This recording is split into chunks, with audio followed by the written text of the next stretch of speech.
many teams their team morale is going down because they aren't running the floor, and I'm talking about on defense.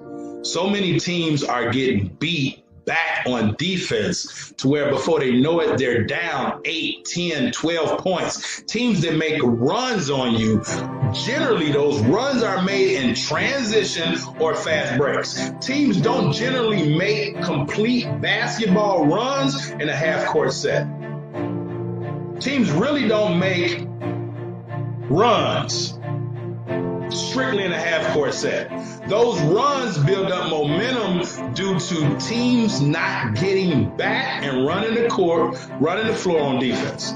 So now they're able to get an easy shot. Now they're able to get a quick transition bucket. Now that confidence and that momentum is building up. Now they're able to, bang down a three. Now, they get it going, the crowd get rolling, the other coach like, timeout. And then when that other coach do that, now the momentum is that much greater. Does that make sense? So if teams really just run the floor on defense, they'll solve half their problems.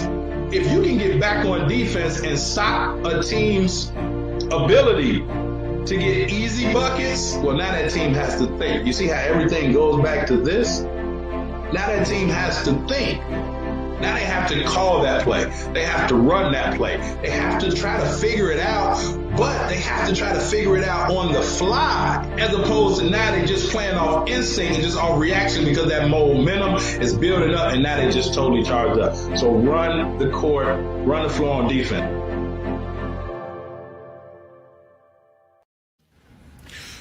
Okay, let me make this quick video. I see so many kids and basketball players in general missing layups, and I want to break this down, give you this quick hack so that you can make more layups going forth on any level. All right, you always want to shoot your layup on top of the block, on the high side, not the low side, or the bottom of the block. Here's what I mean. Right now, we're going on the low side of the block, the bottom of the block. Pete, check it out. The low side. See it? Now, as I pan up, look at this angle. Look at this angle. The ball has a much higher chance of skipping and going way over on the other side. That's that angle. As I pan out, you'll see underneath the block. Now just a quick hack, move on top of the block on the high side. Always take off on the high side of the block. Now watch this, pan up, look at that angle. Perfect. Now you can use much more of the glass and you can help yourself make more layups than you miss. So, hey, this is Coach Carvel Bailey. Just wanted to give you a quick tip to help your basketball game. All right, talk to you later. Peace out. All right, hey, how you doing? This is Coach Carvel Bailey, and welcome to another episode of Life and Basketball. And what we do on this show is we talk about how both the game of basketball as well as life are synergistic, and they play so much into one another, and they have so much in common.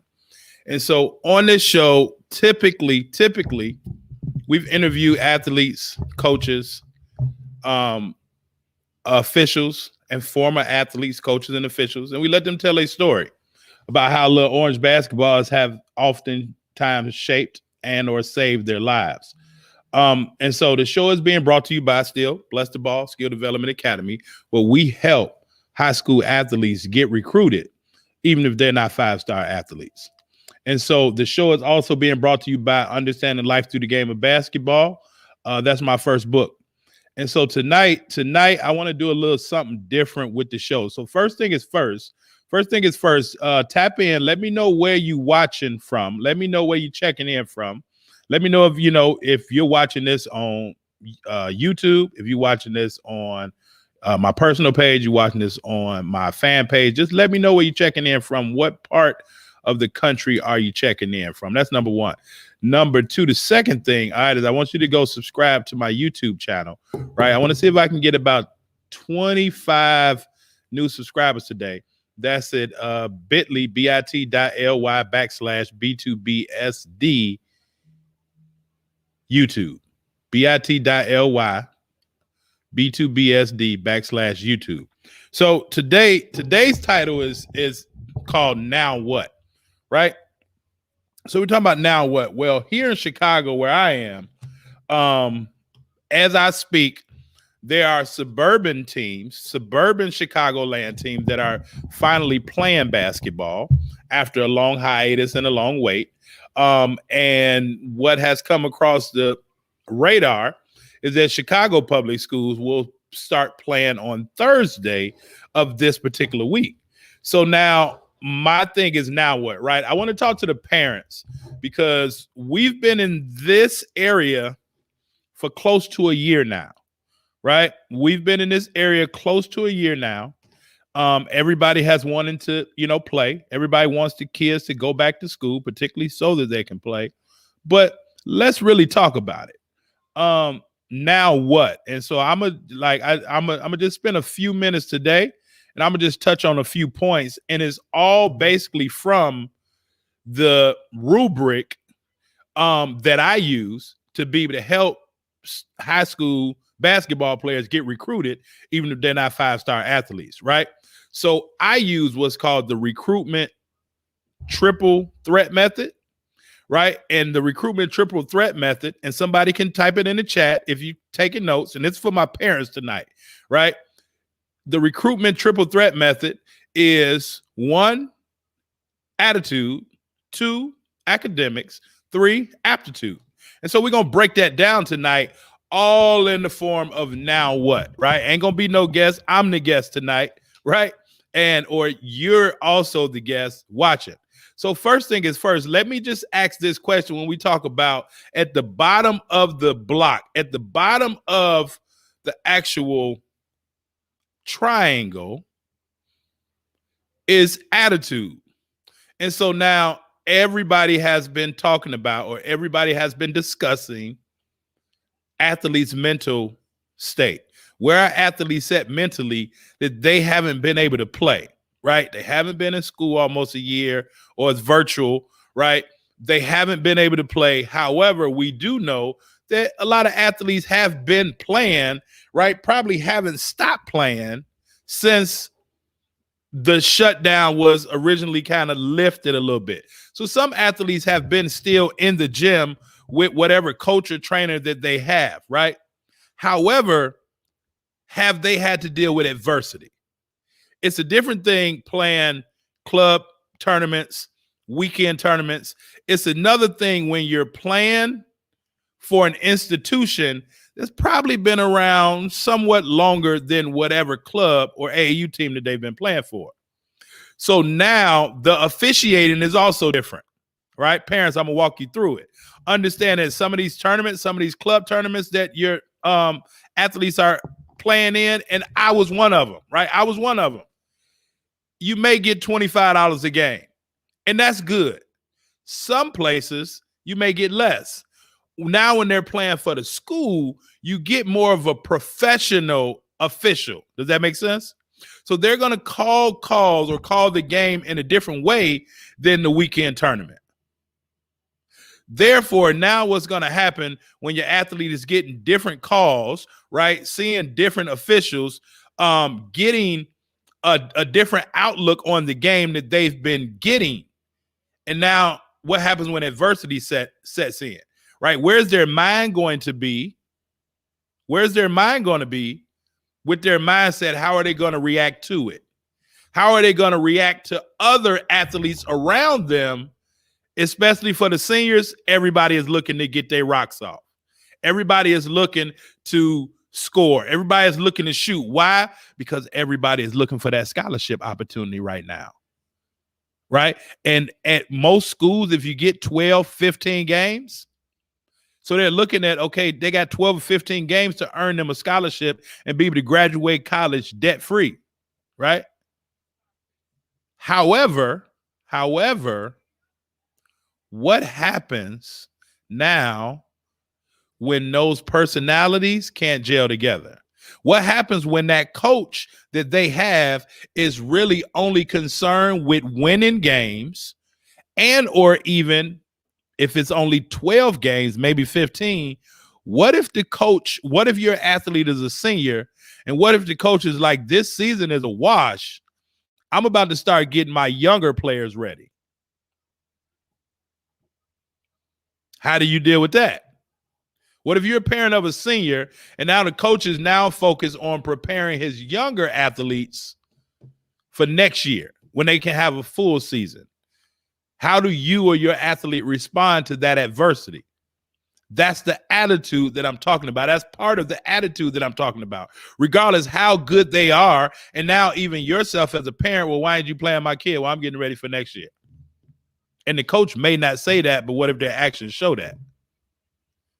Or better yet, what if, right, you shooting all the balls, I'm a senior too, you need to pass the ball. So how will coaches be able to gel attitudes and mindsets? So that's the first thing that as a parent, you should start to understand and get in place for your athlete. And so you should have somebody in place that can be able to enlighten them as well as you as to what if these things happen. And more so, how do you deal with these things as they're happening in real time? Because at 12 game season, 15 game season, what if adversity hits the first 3 games? So now are they totally out of it? And this happens every year, even in a full season where teams play 28 games. After the 3rd game, 4th game, now adversity hit. Are they totally out of it for the rest of the season? So now with a short season, what happens? How are their attitude going to help them continue for the rest of the season? That's the first thing I want you to think about. Now, the second thing I want you to think about when we talk about now what, right? The second pillar of the recruitment triple threat, the second pillar is now the academics. Now, I'm going to go somewhere and some people may not like it. I'm not sure. But everybody's been wanting their athlete to be able to play, right? Let's let them play. Let's let them play. What happens when that athlete ain't eligible? Has anybody ever thought about that? They've been virtual for a whole year. Well, based on the teacher and based on the teacher's stress, based on what the teacher is going through, right? And if your athlete's teacher or if your athlete's school is not like some of these schools to where they're going to just pass athletes just to pass them for the sake of their numbers, if y'all really want to talk about it, right? So what happens now if your athlete not passing because your athlete just don't log on for class? So now you waited a whole year for your athlete to play. I mean, I'm just saying, now what? Now what happens? What happens now if they're not eligible? So now does the coach risk their job for saying, okay, it's only a 12-game season and you're a senior and you deserve it? You deserve to play. But do they really deserve to play if they're not eligible? And what if they're eligible to play on their high school team? Because by the high school rules, right, the last time that I checked, high school rules, athletes can still be eligible with a 1.8. Let's talk about it. Is that okay for you? Is that okay for you, for your athlete to, as long as they play, but they got a 1.8? So that means that their coach can do some paperwork and say that your athlete is getting tutored on the side to be able to help them pick that grade up. But in reality, your athlete is a 1.8. And more in reality, if your athlete don't have a 2.3 GPA coming out of high school cumulative, if the cumulative GPA is not 2.3 coming out of high school, your athlete going to have to sit anyway. So what if your athlete is not taking this year serious academically, is not taking this year serious, and now that cumulative grade point average drops below a 2.3. At some schools, 2.5. What happens? And here's a bigger caveat for the parents watching. If your kid doesn't have at least a 3.0, Division I is really out the equation. If your athlete is not like at a 3.0, 2.75 tops, or like lowest, you may want them to go Division I, even Division II, but they don't qualify. And who's really telling you this? Is your AAU coach telling you this? Is your high school coach telling you this? Right? Is your club trainer coach telling you this? Are your athletic directors telling you this? And if not, that's probably why you should be with the program like what we have to offer, to be able to help your athlete become a complete athlete. Now, notice, we haven't even gotten to the court yet. But how would their attitude affect their performance? Because mindset matters above anything. So with their attitude, which is part of their mindset, how do they think about the game? How do they think about school? How do they think about others? How do they think about themselves? And if that's not right, nothing else will be right, because their attitude not right, the academics is probably going to follow. And then we know if the academics not right, they not even eligible to play. So I'm just saying, academically, what if athletes now aren't eligible? Who's putting things in place to make sure beforehand that athletes stay eligible? And then the last thing is now the whole aptitude. Now let's get to the play. So let's say that your athlete is able to overcome their confidence issue, overcome their mindset issue, right? And like fully understand the game on and off the court, because it's a game on and off the court. Let's say that they totally understand that. And let's say that they're eligible for their school. And let's say that they're a academic qualifier for college, Division I, Division II, Division III, NAI, junior college. Let's say that they're academically eligible for one of those 5 levels, right? Now it comes to aptitude. What are they really good at? What do they really do well? What would make me as a college head coach, former college head coach, right? What would make me as a scout want to recruit your particular athlete, your particular son or daughter? What value do they possess that's going to be unlike any other? Because a lot of people can score. A nice number of people can rebound. Some people can play defense, right? It's a lot of things that they can do well, but what's that one thing that they're great at? What's that one thing that's going to make that coach say, yep, that's what I need. And that's what I need to fill that puzzle piece. But how do you know if you haven't necessarily even evaluated or had identified what part of now the aptitude, what part of the skill set they're struggling with? But more importantly, what part of the skill set are they great at? Those are 2 things that I want you to understand, especially as a parent. What's that one thing skill-wise that your athlete is struggling with? But then what's that one thing skill-wise that your athlete is great at? That's what I want you to figure out. Because after all, now that they're playing, what's going to happen? Now that they're playing, what's going to happen? And so, lo and behold, you can either wait and see what happens, right? So you got 3 choices. You can just wait and see what happens.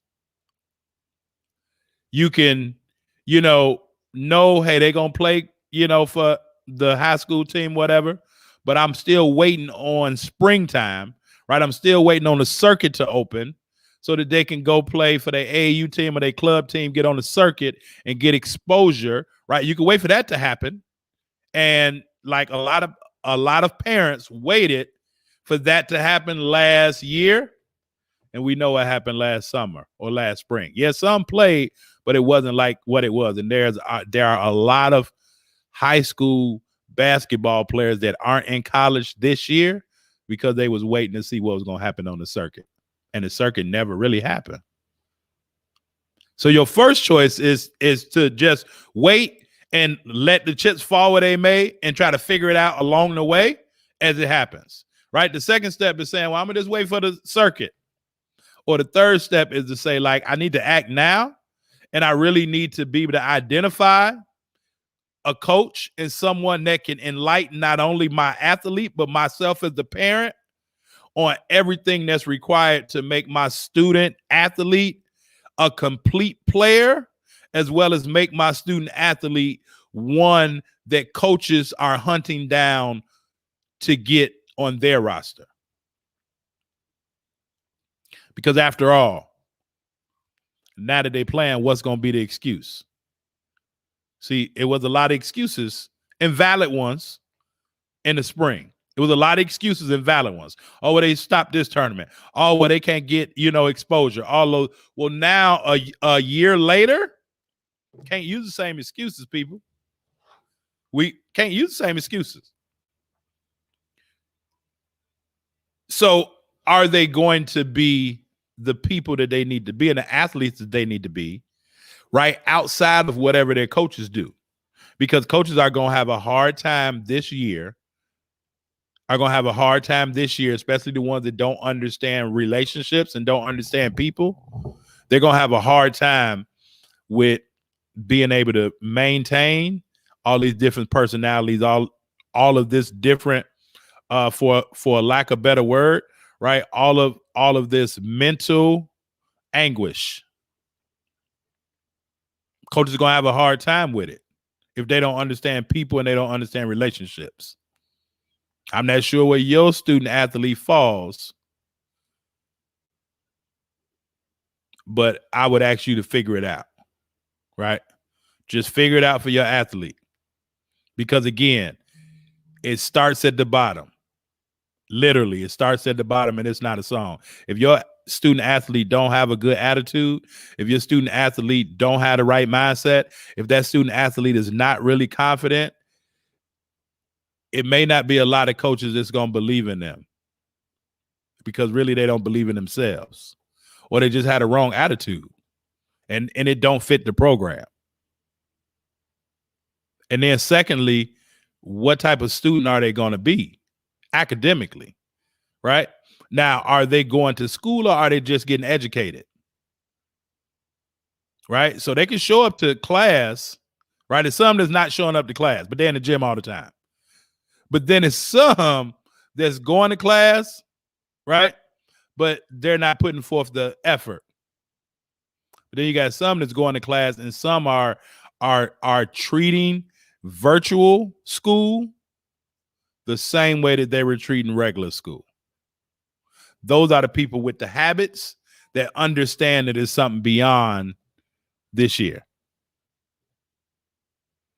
And then the last thing, right, with the aptitude, like, how are they going to play? Like, how are they going to respond? What are they good at? What are they having issues with? And what's really holding them back, right? What's really holding them back from being great? What's really holding them back from getting over the hump? I dare you, coaches, but especially the parents that's listening tonight, ask your athlete, like what's that one thing that you do well? And then ask your athlete, what's that one thing that you really struggle with? And I assure you, they can't do that thing best that they do well if they aren't able to get over that thing that they're having a confidence issue with. I almost assure you, they may be able to shoot it well,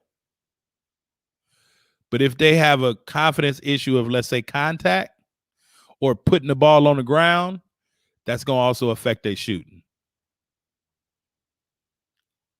So I just wanted to drop this, right? And I hope that as a parent, that you got something from this. And I hope it puts something on your mind, but I hope that it really educated you to give you something to think about. Maybe you haven't really been looking at their academics. I don't know. But maybe, just maybe, right? Maybe you have. But again, it's one thing to be eligible for the school. It's another thing to be eligible for the college level. Those are two totally different things. And there are schools out here. That's probably not in your student athlete's best interest in terms of helping them get educated. Because there's a lot of people just still playing school. And I'm not sure if that's going to help them moving forward, especially when adversity hits. Now what happens when they got a game, but they got to log on and, then they still got homework and all of those things. How is that going to but I think that y'all get my point of what I wanted to teach tonight. So get your athletes to understand that the thing that matters most in recruitment is their mindset. Mindset drives performance. And then get them to understand they have to be a student. They have to be a student because there's no athlete without student. And then the third thing, right, to get them to understand what are they good at and what are they having issues with? And, how do we fix it? And so that's what we're for. Right. And so if this made sense to you, and if you want more of this, you can definitely go check out my free training that I did for parents just like you. You can check out my free training at BeTheRightRecruit.com. That's www.BeTheRightRecruit.com, right? Where we're going to help your athlete be a complete basketball player, right? We're going to help your high school athlete become a complete basketball player, right? And that's on and off the court. So you can go check out our free case study video there. There is a nice investment to work with us. I can say now that it's definitely not cheap to work with us, but we do get tremendous results, right? We do get tremendous results. So go check out our free case study video. Make sure that you go subscribe to our YouTube channel as well. And it looks like I don't have any comments. And so, again, these aren't always the shows that get the most engagement because everybody wants the glitz and the glamour, right? Yeah, it feels good being able to interview and talk to people, but we about to go somewhere different anyway with this whole thing. But it's different, yeah, we can talk to lots of people and talk about their journey. But let's pause for a minute. Let's talk about yours and your athlete's journey. And that's what we did tonight. And sometimes we get so caught up in the LeBron James, Michael Jordan debate, or we get so caught up in other people's issues to where we really don't pay attention to conversations like this. And now when they're had, a lot of people turn away from it because they don't want to face the fact that in a whole year, maybe you've probably been focusing on the wrong thing for your athlete. Maybe you've probably been focusing on the aptitude or their ability, and you should have been focusing on their attitude, right? Maybe you was focusing on their ability, and you probably should have been focusing on their academics, right? Maybe you was focusing on their attitude, and you should have been focusing on their aptitude and their ability. So you can check out our free case study, right? Schedule a discovery call with me and my team, and we can figure out which part of that recruitment triple threat is your athlete lacking in, and what your athlete needs to improve to be able to make them the right recruit. All right. So this is Coach Carvel Bailey. I hope that you enjoyed it. Listen, share this, right? Again, it's fun, glamour, and glitz. But when we really start asking those questions that's hard to answer, or those questions that don't nobody really want to talk about, right? I just kind of took the mirror and put it this way today, right? And sometimes that's not enjoyable, right? People just want to see the jelly rolls, but they don't want to see the things that go into becoming a complete basketball player. And that's what we do. And I like to say that we damn good at it too. And it's nobody out there like us. And so now it's just on you to check out the free training and schedule your breakthrough call. And we'll hop on the phone and we'll see if it's a good fit. All right. So this is Coach Carvel Bailey with another episode of Life and Basketball. And as I always say in closing, keep striving for the top, because it is crowded as hell at the bottom. Y'all be good. Persistence, consistency, and finishing what you started. Time. How much time are you putting into your craft? I believe you don't lose, you learn. So you just ran out of time. Does that make sense? Like that contest, y'all just ran out of time. But how much time do you think you have before it's over? Right? How you do one thing is how you do everything. Don't matter if you're a damn All-American. Like, you got a job to do, so trust. Y'all not mentally tough because y'all don't trust not only each other, but you don't trust yourself. And you don't trust yourself because how much time you putting in. The ones that put the time in, they trust one another. They believe in themselves. So if y'all believe that y'all can do it, y'all should be going harder. Y'all should be holding one another accountable. Whatever you can do to help this team, that's what y'all need to happen. Everybody can't score. Everybody ain't fast. What everybody can do, what everybody that ever plays basketball should be able to do if they play basketball, they should be able to play defense and play hard. Them the only two things you can control. Just show hey, who want to play basketball? Honestly, who want to play basketball? All right, who has to play basketball? We just cracked the code. And dudes that y'all play, they got to get their mom out the hood. The dudes that y'all playing, they living in a trap. The dudes that y'all playing ain't getting no sleep. So I got to get any advantage that I can. So what choices are y'all making? That's the point I'm getting to. Are you making the choice to play defense? Are you making the choice to pass the ball? Hell, are you making the choice to come to practice? And I commend y'all because y'all here in the evening. But guess what? Circle gets smaller. Try out, that circle was big, wasn't it? Circle gets smaller, dog. Everybody don't.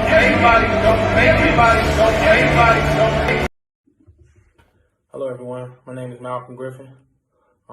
Here to give you my testimonial review on the DISC assessment that I completed with Carvel Bailey. To start off, I want to say Carvel knows me really well, so it was good for him to reach out to me to get me to do this.